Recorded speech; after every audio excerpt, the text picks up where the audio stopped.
How do you overcome food cravings? Yeah, I have a different take on food cravings than maybe some people do in our niche, in our industry. I might have I might give you a different answer than they'll give you, but my answer's always been the same and it hasn't changed. My answer's been like this for the past decade and it hasn't changed. And my answer is I've never successfully overcome a food craving.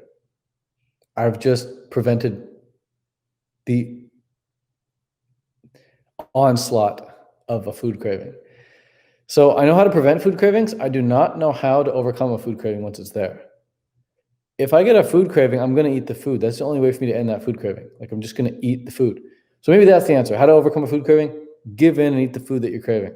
Done. The craving's gone. You just ate it. You just satisfied that craving. But that's probably not the best answer. The better answer is here's how to actually prevent the food craving from coming on in the first place.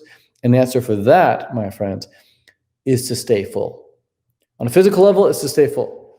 Fill yourself up with fresh fruits, and you won't have any cravings. Like you can't crave crappy food when you're full of really good fruit. It just doesn't happen. It does not happen. Physiologically, it will not happen. It can't happen. Body doesn't function like that. Craving something when you're full of fruit would be like being angry at someone while you like are expressing gratitude towards them. It's impossible. They counteract. So fill up, stay full. That's on the physical. That's the physical tip. But then the mental tip is like, you just have to hold the vision of the person that you want to be who doesn't eat that stuff. Like just disassociate with eating that stuff. Like look in the mirror and identify as a person who doesn't eat that stuff. Like the reason I don't eat gluten isn't because I don't like how gluten foods taste. I'm sure I do. It's because I don't identify as someone who eats gluten. I identify as gluten-free. It's part of my identity. And I put that identity on myself intentionally. I'm like, I don't want to eat gluten. I don't want to have bipolar mood issues. I don't want to have digestive disorders. So I don't eat gluten. That's why I don't eat gluten. I have a reason for it, a strong reason for it.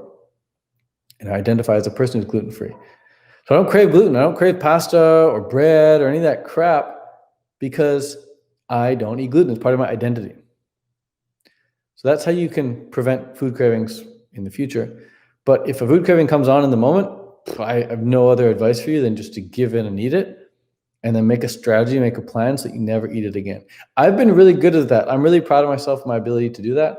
If I crave something that I know I shouldn't be having, I'll just eat it and I'll be okay with it. And then I'll be like, okay, I had it. How do you feel? Like crap, like you know you would. Yep.